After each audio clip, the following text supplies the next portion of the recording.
বাংলাদেশের head coach Javier কাভরেরার মাথায় এখন 10 জুন সিঙ্গাপুরের বিপক্ষে ম্যাচটা।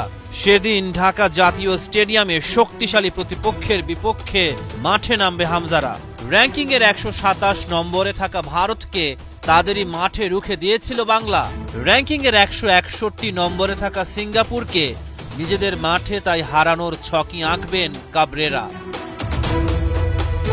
ওই ম্যাচের আগে কাভরেরা বাফুফের কাছে চান 9টি বিষয়ের নিশ্চয়তা: GPS system, full time doctor, একজন এক্সট্রা ফিজিও, জুনের 1 তারিখ থেকে ঢাকা জাতীয় স্টেডিয়ামে প্র্যাকটিস, জুনের 5 তারিখে ফ্রেন্ডলি ম্যাচ। প্রতিপক্ষ হিসেবে চেয়েছেন আফগানিস্তান, মিয়ানমার, চাইনিজ তাইপে অথবা সুদানের মধ্যে যে কোনো এক দলকে। খেলোয়াড়দের খাদ্যাভ্যাসে পরিবর্তন, টিম হোটেল রেস্ট্রিক্টেড করতে হবে, অর্থাৎ সাংবাদিকেরা যাতে সহজে ঢুকতে না পারে। গোলকিপার কোচ হিসেবে পছন্দ নুরুজ্জামান নয়ন।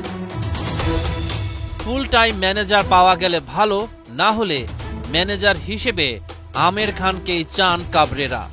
ব্যক্তিগত পর্যায়ে তার সাথে আমাদের উই হ্যাভ এ কন্ট্রাক্ট, আমরা সেই কন্ট্রাক্টের প্রতি রেসপেক্টফুল তো আছি। আর টিমের জন্য তিনি যেটা বলবেন এটা তো একটা পজিটিভ দিক, তো সেটা নিয়ে আমরা বসবো। আমরা অফকোর্স যতটা আমাদের সম্ভাব্য আমরা সবই করব, এটা তো করতে হবে। টিম ভালো করছে সেই সময় তো টিমকে আরও পৃষ্ঠপোষকতা দিতে হবে, এবং সেখানে কোচের কথাকে আপনাকে তো গুরুত্ব দিয়ে শুনতে হবে। এক হামজা আসতেই নতুন লেভেলে পৌঁছে গেছে বাংলাদেশের ফুটবল। কানাডার শীর্ষ লিগে খেলার সমিচ্ছম আসলে আরো অনেকটাই বাড়বে জামাল তপুদের মনোবল। রহমান পেয়ার, ৭১।